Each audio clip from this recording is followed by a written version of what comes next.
Yeah, folks, we've got some new Hearthstone cards to discuss. The Across the Timeways Mini-Set has been revealed. We've got a new legendary. We've got new dual class cards, including new class combinations that have never been paired up before. We've even got a new Imbue hero power, looking back to Emerald Nightmare for some more Imbue stuff. So a ton of stuff to talk about in this video. Let's kick things off here with the new neutral legendary Morchi. And Morchi, I guess, is an anagram of Chromie, much like Murazond and Nozdormu, so that's fun here. The evil Chromie.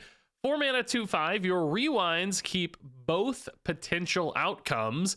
And then also Battle Cry, discover a rewind card from any class. So basically a way here to multiply the power output a bit of your rewinds. When we look at the rewind pool right now, honestly, not the strongest set of cards. Like a few of these do get played a bit, you know, Wormhole I've seen in Hunter, Portal Vanguards seem to get tossed into stuff a little bit here and there. You know, I guess some Raptor Heralds technically get played, Stadium Announcer, but you know, nothing really here amazing. On top of that, you know, duplicating these effects in essence is okay. You know, a Wormhole keeping both results means you're going to get an extra 3-cost beast that attacks another random enemy, right? So like maybe they both go face, maybe you clear up some minions better, right? But ultimately you're getting kind of a 3 mana of value, but you have to spend 4 mana and overhead to make that happen. Remember, this is not like a rest of the game style effect or anything. This is just while Morchi is on board. So like spending 4 mana to set up like a double Portal Vanguard, it's like, I kind of spent 4 mana to like draw an extra card. I'm not totally in love with that necessarily. Like, yes, she also generates you something, but in essence, like the payoff here doesn't feel worth the investment with Morchi. Just because on average, like a lot of these rewind cards aren't very good. Some stuff like Chrono Daggers is kind of intriguing to me. Like, you know, if the opponent doesn't have any minions on board, this could be like 12 damage to face with Morchi or something, even more with spell damage. But yeah, again, it's just like a lot of extra overhead on it for no reason. Just run 2 Chrono Daggers, you know, or spend your time on spell damage. You know, I think it's just like better ways to achieve these sorts of things. The biggest like payoffs that you would want potentially are like the high cost cards too. Like those might be the best rewind effects because the card is so high cost. But then you don't have the mana to do that with Morchi. Like it's just a higher ask to achieve that for these like big 6, 7, 8 cost cards. And again, are they even that good? You know, like Mr. Clocksworth, I think you'd fill out the board too fast before it even get good in that case. So I just think she's kind of in a clunky spot here. There's just a lot going into this. I will say like maybe there's an angle with the card from any class in particular, because that means like a Thief Rogue could find a way to generate cards from other classes. And we're about to see a new Imbue hero power for Rogue that also does potentially play into that with Morchi a little bit. That's the one angle I see for Morchi. That said, I don't think that's going to be enough because just like Thief Rogue historically has not been a super competitive deck outside of that one time Wild Paul Knoll was crazy busted or whatever. So I don't think like, you know, an average card for Morchi is going to be worth it. For like an average deck, like combining those two together doesn't feel like it's going to get there. So ultimately with Morchi, she's generating you a card that's pretty weak on average because the rewind stuff just isn't the strongest pool of cards. She's enabling cards that are pretty weak on average because the rewinds just aren't that strong. And she actually has quite a bit of overhead when trying to make all of that work too. So at the end of the day, what that means is I think unfortunately Morchi is going to land a little weak, all things said and done. All right, so next up here, we have our first dual class card, which I did not know was getting revealed today. That's why I am now in totally different clothes because I'm recording this on a different day and editing this back into the video. The magic of video editing live right here. But this is Battle at the End Time. This is a 1-mana spell, of course, because it's a quest. It's for Warlock and Hunter. Cool new combination. It reads, quest, fill your hand, then empty it. Reward, tick, and talk. So for that, you have to get up to 10 cards in hand. Then after you've satisfied that part of it, you have to get back down to 0 cards in hand in order to complete your quest. Once you do, you get tick and talk. That's a 5-mana 8/8 dragon with Battle Cry. Draw until your hand is full. Death Rattle, empty the opponent's hand, which when that hits, that is very clearly incredible as a result, right? You're talking about draw 10 cards, insane on a 5-mana 8/8, obviously, especially once you've just emptied your hand. That's insane. But also, completely removing your opponent's stuff. That is just a card advantage flip that's incredible. Even if you don't kill any like key win condition or build around or whatever, just going from 10 to 0 is incredible because they're going to be top decking. That's going to put you in an amazing position to win games. Occasionally though too, you will remove like combo pieces, win conditions, whatever, delete their late game, and they just won't be able to find any path to victory because you've killed whatever it is they're trying to do. You've denied their quest or whatever, right? So clearly, when that all lines up, that's an incredible hit. No one's, I think, going to debate that. It is on a Death Rattle, which that's kind of clunky because you might not be able to activate it immediately. Like you might actually have some way in your deck to like activate that if you've got enough mana and you draw the 10 cards. You could follow up, kill it yourself or whatever, right? But may not always have a way to activate it immediately, which maybe gives the opponent some time to like kill you or find a way around it, silence it, transform it, whatever. But when that lines up, man, gonna be absolutely nuts. You also could actually like replicate that again, replay that Death Rattle in some way, like Umbra or whatever, and just keep emptying their hand if they manage to find some card draw and draw a few more things. Do it again, could basically troll them over and over again. So an amazing result. The challenge, of course, is getting to that stage. Can you get there in a compelling enough way to make that worth it? Like the result's good, but is the cost worth it? Like it is a big old cost here to fill your hand and then empty it. Filling your hand, not especially hard actually these days in Hearthstone. We have so much card draw. Even Hunter has some pretty good ways to like literally just arbitrarily fill their hand. Cards like Monkey Business, just adding 8 bananas to your hand. That is an instant way to almost always fill your hand as long as you have a few things in hand. You're totally fine there, right? Warlock can just very naturally draw cards, tap into stuff to fill their hand. The emptying it becomes a little bit more challenging, but we do have some incredibly useful tools. Hunter has King Malik, don't forget. This just straight up discards your hand. This will work. The banana comes in later. So you've kind of got like a turn 4 into a turn 5 here in Hunter, or coin turn 3 into turn 4 that activates this on curve and potentially lets you play Tick and Talk on turn 5. Now, like, you're not always going to hit Malik, but there are some beast tutors, specifically in Hunter, where I think you actually can pretty consistently hit Malik. You may need more than just the banana, but there's also like the pack card right now in standard too that can fill your hand with a bunch of cards. Like, I actually think there's a decent chance Hunter is playing Tick and Talk relatively consistently on turn 5 or 6 because of the way you could build around this.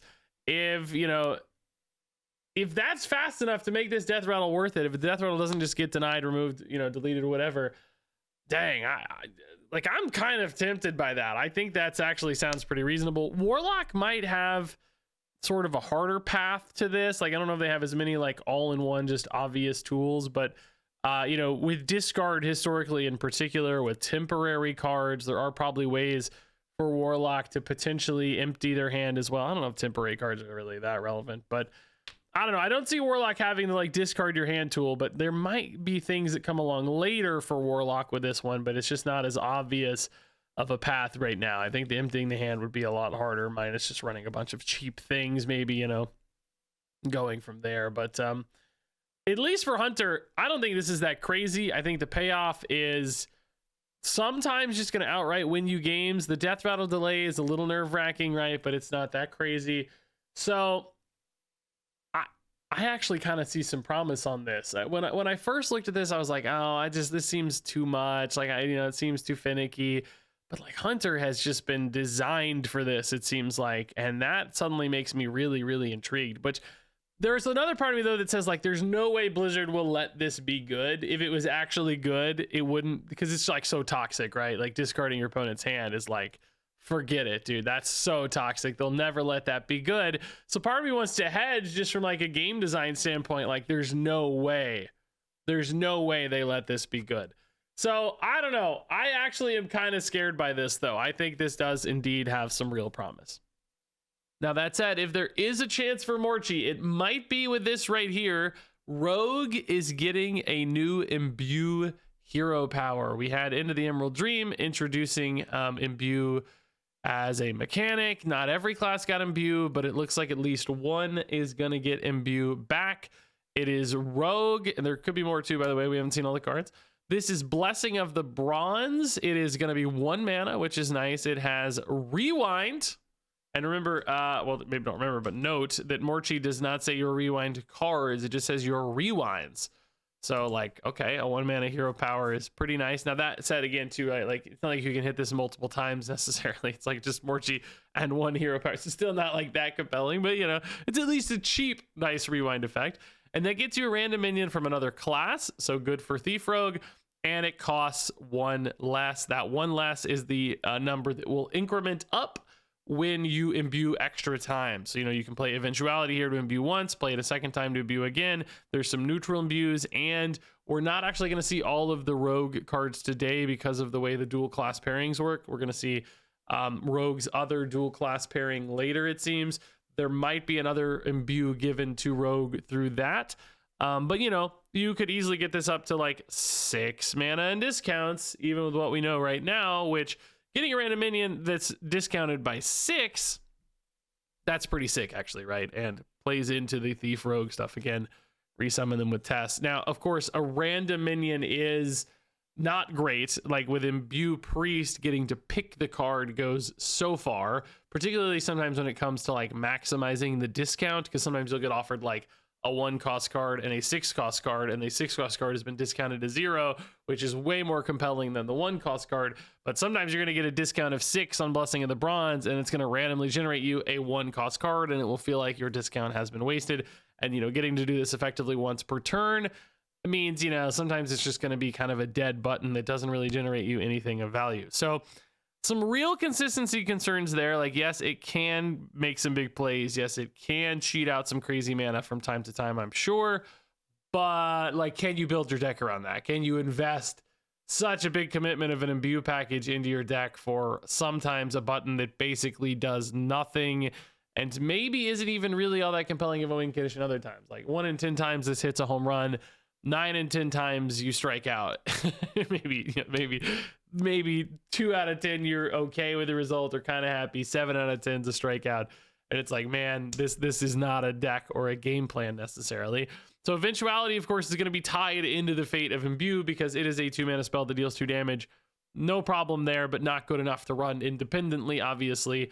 And in some cases, rogues might not even want to give up their base hero power. The weapon could just theoretically be better for that little bit of chip damage here and there, ability to clean up minions, and so on.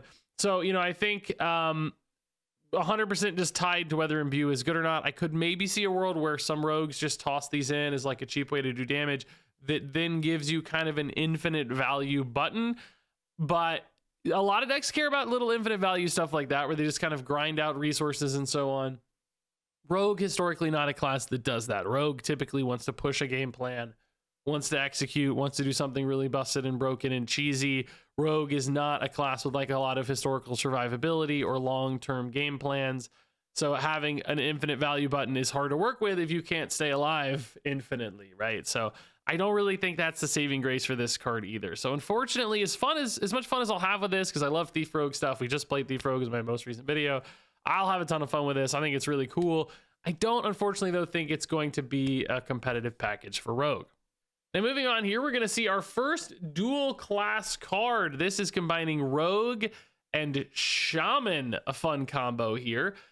This is Shade of the End Time, a 3-mana 3/3 undead with stealth and spell damage +1, which, you know, stealth and spell damage, I guess, is kind of a scary combination in theory. Being able to load up some spell damage, maybe like on a previous turn, and then use that spell damage to blow up the opponent. We just saw like Rewind Daggers, which scale really well with spell damage in particular. So can you get a couple of these out and keep them alive and then blow people up with a combo? I wouldn't totally write that off. You know, we had those old eras of like Conceal, you know, or Conceal could create some silly plays because you'd be hiding all this scary stuff on board. Similar sorts of vibes, but, you know, ultimately this is still a pretty big investment for only spell damage +1. And on top of that, so many decks have ways to interact with stealth. Not directly necessarily, but just like a lot of little cheap AoEs could clean this up. A lot of like random removal could clean this up. And a lot of the times, you know, if you spend 6 mana or something playing a couple of just random stealth spell damage guys, you're just going to die in many cases as well, because you're not interacting with your opponent's board enough. So I don't know. I just don't really see this in that like combo world. I don't really see this as just like a run-of-the-mill card either, where you're just tempoing this out on turn 3 and hoping it sticks. I don't actually think that's like terrible for the record, because like, okay, I just played a 3/3. Maybe I have something on 4 that benefits a little bit from spell damage. Maybe it's just you know, a backstab here and there or whatever. It's probably okay, but you know, it's hard to make a deck list when you're just okay. You usually have to be synergistic and drive towards the game plan, particularly in Rogue. Now, when we look at the Shaman side of things, because of course this is a dual class card, for some reason it does seem like a little more viable to me in Shaman. Both maybe from that like combo perspective, because Shaman does still have like some spicy burst damage and stuff out there. Lately, a little bit more you know, weapon based and interacting through like Wind Fury weapon and stuff, but still historically has had ways to slam face with lightning bolts and spell damage. I could almost see something coming together there. Also, you know, with the like minion buffs in Shaman, like you could maybe just make this way bigger, get it up to 5-7 health or whatever, then it's a lot more survivable to that AoE, so it could stick. That said, like if your deck's running a bunch of minion buffs, or you're really also running like spell damage stuff, it's like it kind of doesn't really go together. I don't know if you'd have room for all of that. So probably a lot of the same problems in Shaman that we talked about in Rogue. There's no like elemental tie-in here either, since this is an undead, not an elemental. So I don't know. I think like fine, you look at this and you're thinking, there's nothing wrong with this card, but that's also the kind of cards that just get left behind these days. You really have to drive towards something to be good, and I just don't think Shade makes a name for itself in that way. So next up here is the Winged Aberration. He's got one gigantic arm. It's quite an aberration. It is a 4-mana 4/4 dragon with Rush at a base, and then combo and Overload 2, gain Immune this turn and Wind Fury. So if you combo this out, I think the Overload happens maybe regardless, but I don't know. The and could mean that the Overload is conditional on the combo. In other words, if you just play this on turn 4, maybe it's a 4/4 with Rush, but if you combo it, you get the upside and you get the Overload. I don't know if the Overload happens either way. I don't know. It's unclear to me. The and kind of leaves me in a weird spot, but since there's no comma after Rush and it's not like a list of 3 things, I think the Overload will be tied to the combo. That's what I'm gonna guess, since it's kind of on a separate line and paired together. So in other words, you could play a 4/4 with Rush. Not interested in that these days. Just, you know, fine, but not good enough. A Rush with Immune and Wind Fury, a little more intriguing, right? Because you get to just straight up clean trade, which will certainly win you some boards if that happens. Not necessarily something that's happening easily on turn 4. You know, I could see a coin turn 3 as a pretty good play for that. Otherwise, you might have to wait until turn 5 to do that. The 4/4 is probably still enough to tidy up some stuff on turn 5, but yeah, you could see it, you know, having to hit a 5/5 and it feel really bad in those instances. But like cleaning up some 3/3s or whatever and leaving behind, you know, a decent threat. Wind Fury's always threatening. That side 4 health, pretty easy to tidy up once that Immune falls off. Once the opponent, you know, has their turn to deal with it, it won't be hard for them to clean that up. So in essence, you know, fine, like probably a great arena card in some ways or something, but again, I just don't see the angle for this one in standard. The dragon side of things doesn't jump out for either Rogue or Shaman, so there's no real synergy there. Combo synergies in Rogue is like, We are going to see, though, an Overload synergy card here, which I guess I can just tease right now, the Haywire Hornswogg. This one's going to cost less as you overload mana crystals. So there could be this kind of like tempo-y overload deck where like maybe in the mid game, you know, you take a Winged Aberration to like swing the board, develop a Haywire Hornswogg to protect your 4/4 from any kind of incoming trades or rush or whatever, maybe protecting that Wind Fury, letting it connect. So like there's kind of something there, but I'm not convinced, at least at the moment, that Shaman has enough overload to do that compellingly, or that it would like line up at the right times. And otherwise, of course, overload can just be incredibly punishing, because I don't think this card is like swingy enough on turn 4 or 5 or even like turn 3 where you can kill your next turn and still feel like you're in a great spot, you know. And 2 overload doesn't totally wipe out a follow-up turn, but it certainly limits it. And I don't know. I don't think this one is compelling enough for that downside outside of additional overload synergies. And as we'll talk about, I just don't really think Overload Shaman's going to come together. So on that note, let's talk here about the Haywire Hornswogg. This is a 6-mana 4/6 beast and dragon, which is very cool combo. He's got elusive and taunt, which, I mean, that's a great pair. 6 health is enough here too to just disrupt people a little bit, makes this guy awkward to deal with. And of course, as we said, costs 1 less for each mana crystal you've overloaded this game. So our last guy overloads 2. That makes this a 4/6. I mean, realistically, you want this to go down to like 0 as much as possible. You know, if you're playing this for 2, you're probably not mad though. A 2-mana 4/6 elusive taunt sounds pretty solid still, but that kind of 1 or 0 range is where I'm most excited about this. But you know, that's nice. It's cool if you get it to 0 in particular. You know, if you take like a big overload turn, you usually that next turn you have, you know, like 3 or 4 mana left over, whatever, right? Like, you know, your turn minus 2 or 3 or something. You can kind of weave in, you know, 1 solid play. Usually you do feel behind because the overload. This gives you that extra little oomph. But if this isn't 0, what I'm getting at is like sometimes it might be the only thing you'd play on that overload follow-up turn, or it's like you play a 1-drop and a Hornswogg because it costs like 2 or 3 still. I think you really have to get it down to 0 or 1 to weave it in alongside something that's still like compelling on the curve hit. You know, like if you're on turn 6, playing a 3 or a 4-drop is like just compelling enough sometimes, although often still kind of falls off. So like, is a 3-drop plus a Hornswogg still a good play in a follow-up world? 2 Hornswoggs may be better, but might be hard to get all those in hand. So I don't know. There's also the dual type here. You know, we've seen some like menagerie shaman stuff on the quest and so on hinted at. I don't know if there's an overload plus quest thing that lines up perfectly either there. We have seen some other overload cards. I mean, we can just look at the overload pool right now in shaman, I guess, to make this a little easier to talk about, right? Here is the current overload pool in standard format, right? It's like, you know, some of these are good cards. Lightning Bolt's good. Novice Zapper's good. I just think First Contact's pretty solid. Feral Spirit's okay. You know, I'm probably not running Planetary Navigator. You know, some of these don't really go necessarily with a tempo development line. Like if you're, you know, it's a little clunky there. Earth Elemental. I mean, Rocket Hopper does get it like pretty close on its own, I guess.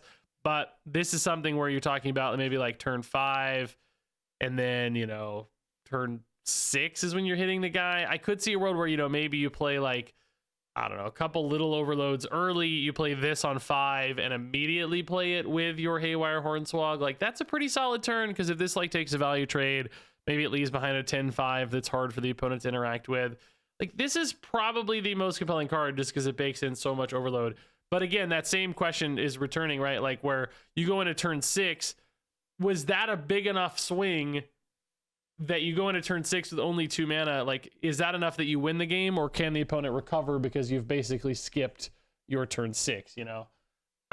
That's the hard part for me. That's where I think this is going to fall apart a little bit. I think overload's just really hard to work around these days. So maybe if we get more payoffs in like, you know, future sets, like we get into the new year or whatever, or new rotation, a new overload set pops up, you know, and we get 3 or 4 cards that have additional payoffs.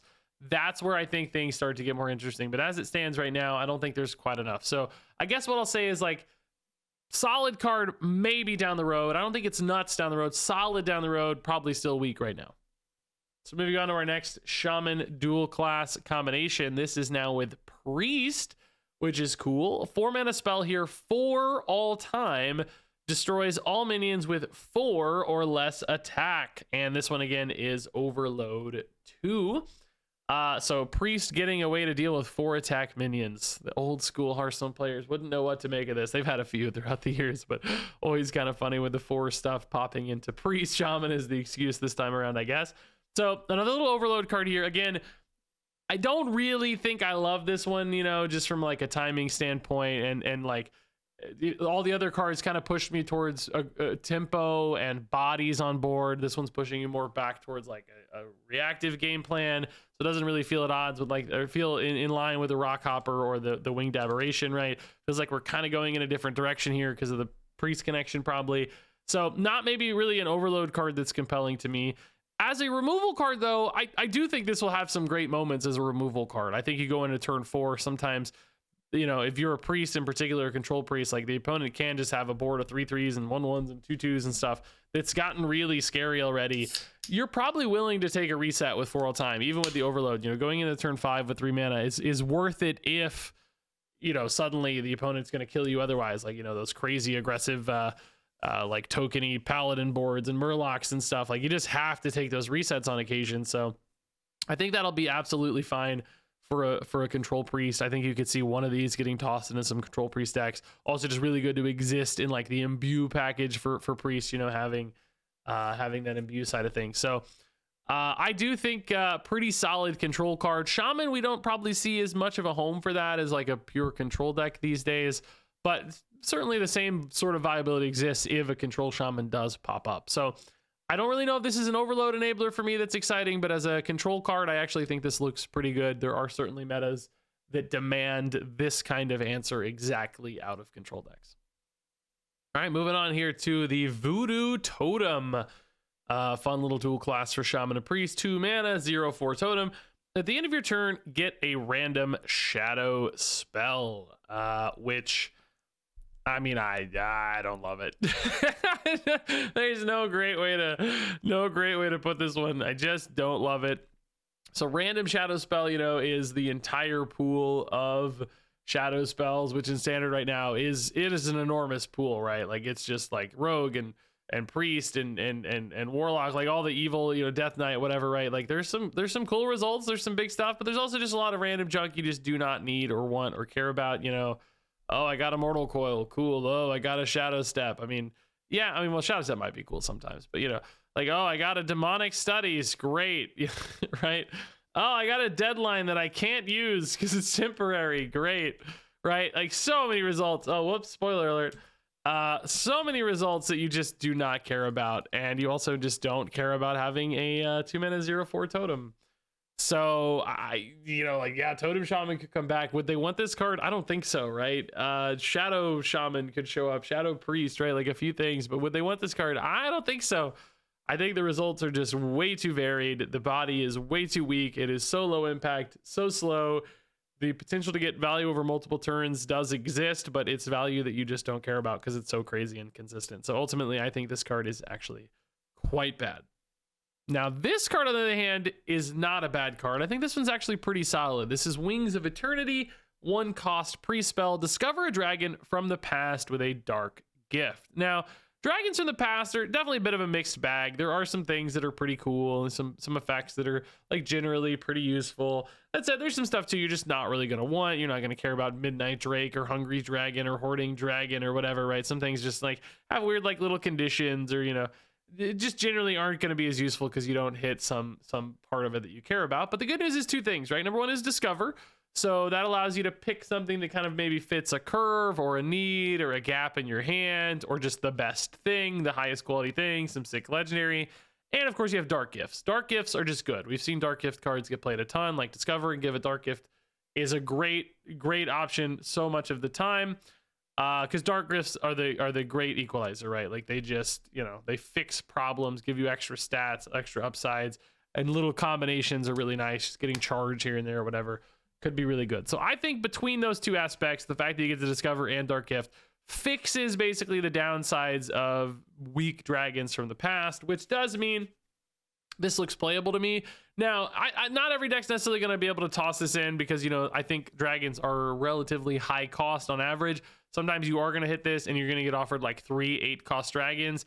A deck that's looking for like a lot of tempo or pressure just won't be able to do that. You're going to need to run a slightly slower deck. You might also want a deck that's already got some dragons in the mix because a lot of dragons do have that. Like if you're holding a dragon condition, you might want to have other dragons to make sure you can satisfy that, right? So you might narrow in a little bit on some like dragon-y control priests, that sort of thing. But ultimately, like, I think the card does enough that it can find a spot somewhere, because just like, you know, surprise factor on the card is cool. Dark gifts are cool. It's cheap to weave in, you know, fill a curve and find something awesome. So I don't think it's like nuts, but I think it's pretty good. So moving on here to Priest and Mage as a new combination. This is the Eternal Firebolt. This is a 3-mana spell. It's a fire spell. It's got life steal. It's pretty cool for Mage to get some life steal and deal 3 damage to a minion. If it dies, return this to your hand at the end of your turn. So just a way to deal with stuff over and over and over again and potentially gain some life. You know, we've seen Warlock run like their Drink. It's a 3-mana card, you know, deal 3. It's kind of the same thing. You get 3 of those. You may play more than 3 of these technically, but probably 2 or 3 might be what you need out of the Eternal Firebolt, which is solid. Now it does have to kill the minion to return, but like usually that's fine. You know, 3 damage is a pretty common breakpoint early, especially where you kind of just get to throw this in at turn here or there. Now that's all fine. I think it's okay. It's another one of those cards though where it's like, man, making the excuse to run this is going to be tough. There's so many great cards and so many great options. This definitely feels like filler a little bit to me, where like maybe this comes in as card 30 in a deck, but like Mage in particular is so reliant on armor these days that like healing actually isn't that useful, because they usually armor up so much they're not actually taking that much raw health damage. So that's kind of weird. Priest certainly has a lot of tools that are already similar to this or doing better things, so it doesn't look compelling to me in Priest. Like the lifesteal in Mage is the interesting angle. And I mean, maybe Mage takes a big shift with rotation because like a lot of the like Protoss armor goes away or whatever. Sure, maybe it gets a little better there, but I still think ultimately it's probably just going to fall a little flat. If it were 2 mana, I'd be a lot more compelled by this, because then it feels above rate a little bit and it's like an infinite resource for 2. But at 3, it's just like, nah, it's just kind of hard to keep weaving this in over and over again. It feels like you're kind of getting taxed for the value, and I don't know that you can really afford that. So I think this one's not quite that good. So next up here is the Fragment of Nothing. This guy looks crazy. The art doesn't really scream Priest or Mage to me, but it's cool nonetheless. 4 mana, 3/6 elemental. After you cast a spell on a minion, draw a card. Now, interestingly, right, that does not say friendly minion, so you could use stuff like your Eternal Firebolt here to, you know, use this to activate this. That is a 7 mana play though. I think that's not going to be something you commonly see. You're going to want really cheap stuff in order to make the Fragment of Nothing interesting. And it does have to be a targeted spell too with this after you cast a spell on, right? So I was thinking about stuff like the Drink for Mage, but that doesn't count, right? Like you're just casting that spell, you're not casting it on. It has to be targeted. So, you know, targeted removal or you know, targeted buffs, which I think right now, especially Priest has a way better time with. Stuff just like Power Word Shield, you know, would be really great. Hit this, keep it alive, maybe draw 2 cards now basically off of your Power Word Shield. But on top of that, we've seen stuff like the bandages in Priest. You get those little 0-cost bandages.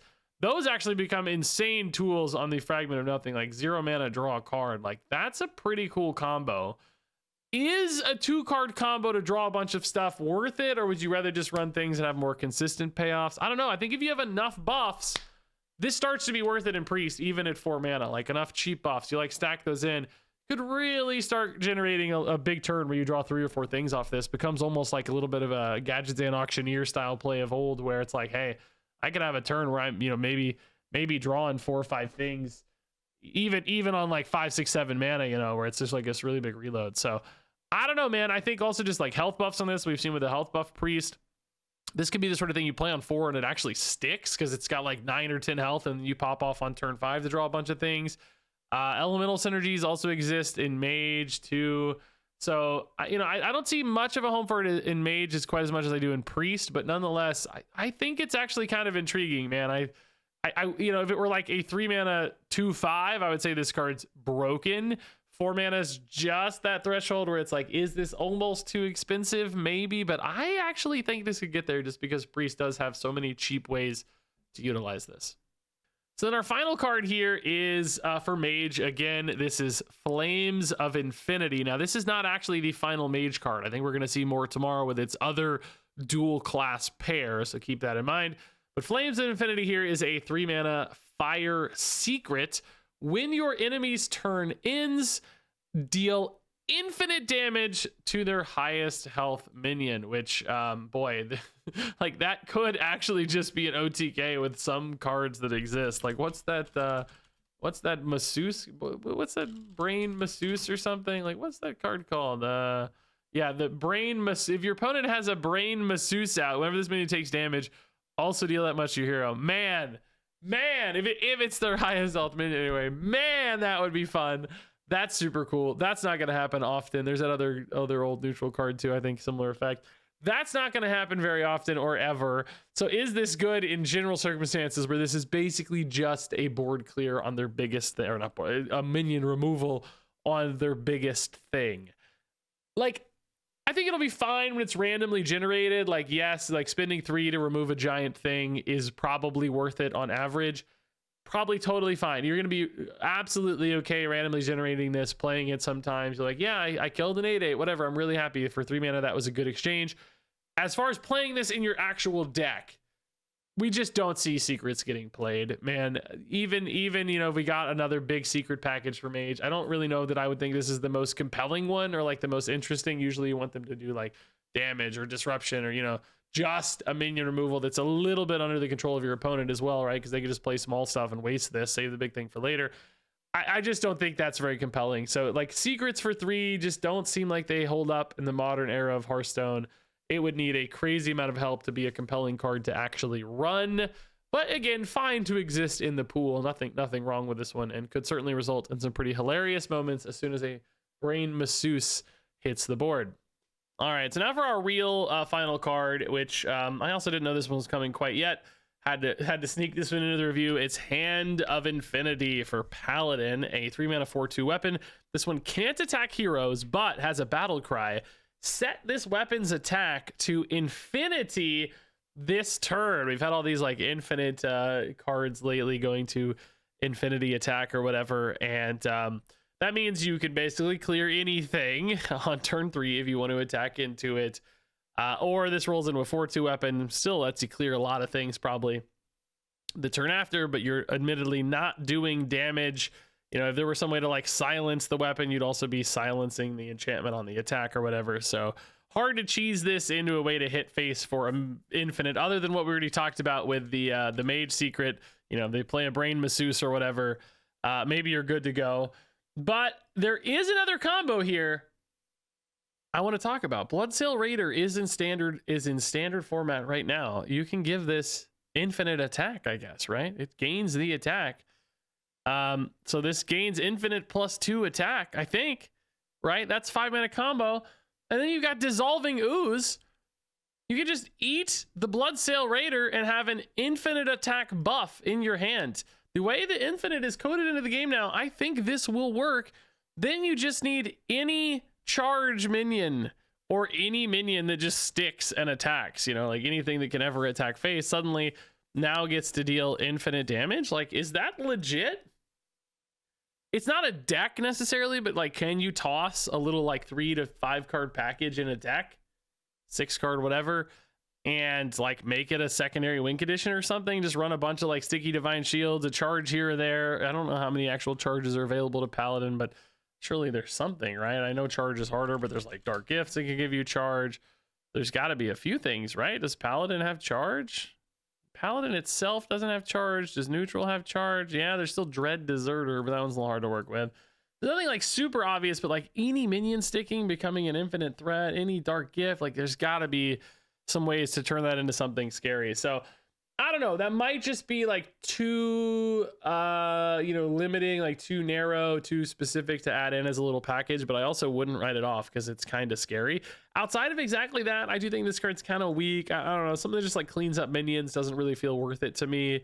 Like even just, you know, kind of often would just look like a 4/2 weapon that kind of maybe scales up if you play it on turn 10 or something. Sometimes it still gets to kill an 8/8 or whatever, but I'm not that compelled by that. So on average, maybe pretty weak card, but like, is that combo spicy enough that this becomes a scary threat?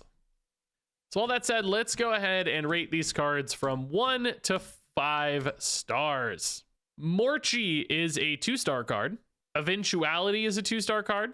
Shade of the End Time is a 3-star card. Winged Aberration is a 2-star card. Haywire Hornswogg is a 3-star card. For All Time is a 4-star card. Voodoo Totem is a 1-star card. Wings of Eternity is a 4-star card. Eternal Firebolt is a 2-star card. Fragment of Nothing is a 4-star card. Flames of Infinity is a 2-star card. Battle at the End Time is a 4-star card. Hand of Infinity is a 3-star card. And there you go. A bit of a mixed bag today. Yeah, nothing jumping out at me is like crazy powerful, but a few interesting options. I think, you know, probably weaker on average, which unfortunately mini sets outside of exactly like StarCraft historically aren't usually the strongest. There's usually like 3 cards that get played a ton and then the rest kind of falls short. But I think a few packages here, pieces, let's say, that have some potential. I'm you know, I'm thinking about Haywire Hornswogg. I'm thinking about Fragment of Nothing. They're giving me some ideas, some hope at the very least.